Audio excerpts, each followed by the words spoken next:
हम आप सबके लिए हर मंगलवार और शुक्रवार ठीक रात 9 बजे एक नई डरावनी कहानी लेकर आ रहे हैं। हमारे मेहनत को बढ़ावा देने के लिए स्केरी विद चैनल को शेयर करें, सब्सक्राइब करें और लाइक करना मत भूलिए।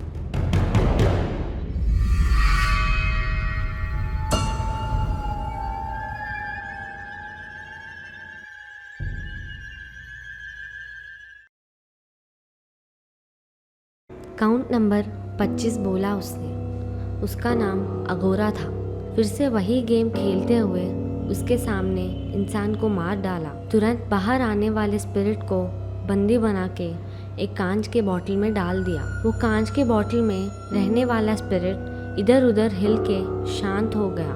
उस बोतल को उसने अपने पास रखते हुए बैग में डाल दिया। वो इंसान अपने बाइक पे उस बैग के साथ वहाँ से चला गया। मधु, महेश और मुकेश स्पिरिट गेम खेल रहे थे। तभी किसी के डोर नॉक करने के आवाज से गेम बीच में ही डिस्टर्ब हो गया। महेश खेल के बीच में उठ गया। कौन है करके डोर ओपन करने वाले महेश को छोटा सा शॉक लगा, क्योंकि वहाँ कोई भी नहीं था। किसी के दरवाजा नॉक किए बिना इतना आवाज कैसे आया करके उसने बाहर जाके भी देखा। ध्यान से देखने पर दूर पे एक आदमी आग में जलते हुए दिखा। वो देखने वाला महेश वहीं के वहीं चक्कर खाकर गिर गया। महेश के नया आने के कारण मधु और मुकेश को मजबूरी में बाहर आ गए। वहाँ महेश को नीचे गिरा हुआ देखकर शॉक होके उसे उठाकर अंदर ले गए। कुछ देर बाद महेश को होश आता है। मुझे क्या हुआ? कुछ नहीं, तू चक्कर आके गिरा हुआ था। हाँ, मुझे सब याद आ रहा है। मैं चक्कर खा के गिरा, लेकिन उसका कारण दूसरा है। वो महेश को बताते हुए सिर पर से पसीना आ रहा था। क्या हुआ तुझे? क्यों इतना टेंशन ले रहा है? इतना क्यों डर रहे हो? आखिर हुआ क्या है वहाँ? मैं देखा हूँ डायरेक्टली वो इंसान। अरे यार, परेशान मत कर। क्या देखे हो पहले वो तो बताओ। एक आदमी आग में जल रहा था। क्या? हाँ यार, मैंने जो देखा वो सच है। एक आदमी आग में जल रहा था, मुझे बचाओ बचाओ करके चिल्ला रहा था। मधु, मुकेश अब लेट किए बिना बाहर भागे, पर अच्छे से देखने पर भी वहाँ कोई नहीं दिखा। आग तो दूर की बात है, एक चिंगारी भी नहीं था वहाँ। आधी रात होने के वजह से मोहल्ला पूरा अंधेरा था। ये क्या देख के क्या समझ गया? यहाँ पे तो कुछ नहीं है ना। ठीक है, चलो अंदर चलते हैं, बहुत लेट हो गया है। दोनों वापस घर के अंदर जाके टाइम देखे तो 1:30 बज रहा था। क्या हुआ? मैं जो बताया सच है ना? वहाँ आदमी है ना? अरे तू क्या देख के डर गया था यार? पता नहीं, वहाँ पर तो कोई नहीं है यार। अच्छा, फिर मुझे ऐसा क्यों दिखा? वो सब तो ठीक है, पर हमारे गेम का क्या हुआ? और क्या गेम यार? तूने जब उंगली हटा दिया तभी गेम रुक गया था। आखिर कितने बार बोला हूँ, बीच में उठना नहीं है, बात करना नहीं है, हिलना नहीं है। मेरा एक बात भी सुना है क्या? गेम बीच में ही रुक गया। ठीक है यार, अब क्या करेंगे? और क्या करेंगे, टाइम वैसे भी 2:30 बज गया है। चलो अब सोते हैं, कल सब अपने अपने घर चल जाएंगे। ठीक है, चलो सो जाते हैं। तीनों गेम खेलने वाले रूम में सो गए। फिर कुछ देर तक सब ठीक था। तब 2:48 बजे थे। अचानक से महेश उठ के बैठ गया। आंखें बड़ी करके महेश बस वैसे देखता रह गया, और दूसरी तरफ मधु और मुकेश एकदम गहरी नींद में थे। अगोरा अपने बैग में से एक एक बॉटल बाहर निकाल रहा था। वो बॉटल में रहने वाली आत्मा सब बहुत जोर से लड़ रही थी। एक हल्की सी मुस्कुराहट से उससे जो करना है वो करने के लिए रेडी हुआ। अघोरा के वैसे करने के पीछे बहुत बड़ा कारण है। आत्माओं को अपने वश में करके शक्तिशाली होने का अघोरा का इच्छा है। इसलिए अभी तक 25 लोगों को मार दिया। 28 आत्माओं को एक जगह पहुंचा के अपने वश में करने से बहुत सारी शक्तियां उसके पास आ जाएंगी। हर रोज एक एक आत्मा को 4 महीने तक बिना ऑर्डर छूटे आत्मा को अपना के सभी आत्मा को अपने में मिला लेने से उसका कोई मुकाबला नहीं कर सकता।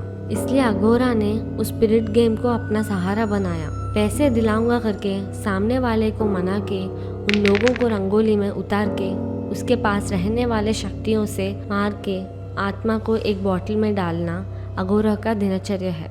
अब और 3 लोगों को अपना वश में करना है, फिर मैं जो बोलूँगा वही होगा। और 3 दिन, और 3 दिन। अगोरा खुशी में वो बॉटल को एक जगह रखा था तो अचानक से उसके हाथ एक बॉटल में लग गया और नीचे गिर गया था। तुरंत उसमें से एक आत्मा हवा में चला गया। अगोरा घबरा गया क्योंकि आज एक आत्मा चला गया तो उससे कैसे भी करके दूसरे आत्मा को लाना पड़ेगा। ये 28 दिनों में एक भी आत्मा को अपनाना नहीं छोड़ सकता है, नहीं तो सब बेकार हो जाएगा। अगोरा को चिंता हो गया। अब सोच के कोई फायदा नहीं, आज और एक को कैसे भी लेके आना पड़ेगा, तुरंत निकलना होगा। ऐसे बोल के अघोरा अपने कंधे पे बैग डालकर निकल गया। शहर में पूरा घूम रहा था। आधी रात होने के वजह से ज्यादा कोई बाहर नहीं था। टाइम देखने से रात के 3:30 बज रहे थे और कुछ देर में सवेरा हो जाएगा। तारीख बदला तो उसको और एक आत्मा लाना संभव नहीं है। सिर्फ आधे घंटे का ही समय था। इससे अघोरा को क्या करना चाहिए समझ नहीं आ रहा था। हड़बड़ी में इधर उधर देखने पर एक कोने पे एक बुजुर्ग आदमी ठंड में कांप रहा था। तुरंत अघोरा के मन में आस जागी। कोई भी हो मुझे क्या, आज तो एक आत्मा चाहिए बस, सोच के आगे बढ़ा। अघोरा उस आदमी से, क्यों ठंड से कांप रहे हो, आग जलाऊं क्या? वो इंसान हाँ बोलकर सर हिलाया। अघोरा वैसे ही आग जलाते हुए, आप देखने से भिखारी लग रहे हो, मैं जो बोलूँगा वो करोगे तो बहुत सारे पैसे दूंगा। ठीक है, मुझे क्या करना होगा? कुछ नहीं, हम दोनों को बस एक छोटा सा गेम खेलना है। अगर तुम उसमें मुझे हरा दोगे तो आप जितना बोलेंगे उतना पैसा दूंगा, नहीं तो मैं जो बोलूँगा वो आपको करना पड़ेगा।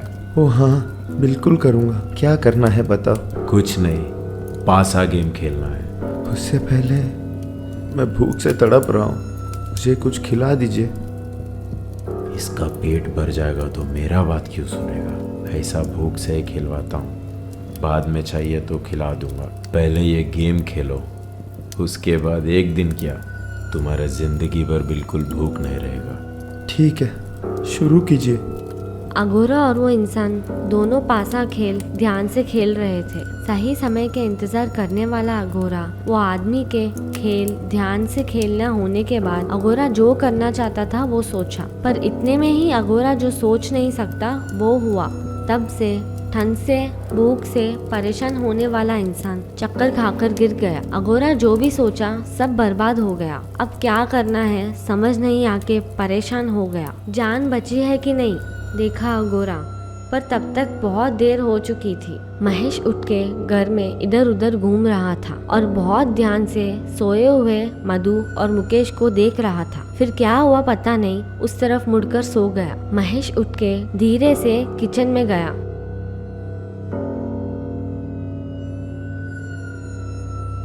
वहाँ रखा केरोसिन डब्बा लेके अपने ऊपर डाल लिया। डब्बा पूरा खत्म होने के बाद उससे साइड में रख दिया और कुछ ढूंढ रहा था। आखिर उसे जो चाहिए था वो मिल गया। बड़ी हंसी रखकर हाथ में माचिस का डब्बा उठाया, उसमें से एक तीली निकालकर जलाने की कोशिश की। वो जलते तुरंत बुझ गया। दूसरे तीली से फिर कोशिश किया, इस बार भी वैसा ही हुआ।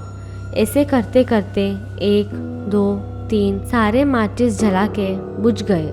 अब माचिस के डब्बे में आखिरी माचिस बची थी। उसके तरफ टेंशन से देख रहा था महेश। बॉडी पूरा केरोसिन से भीगा हुआ था। अब आखिरी माचिस को जलाया और वो जला के इससे महेश बहुत खुशी से उसके तरफ देखने लगा। अपने आप को आग लगाने के लिए उसने माचिस को अपने पास लिया।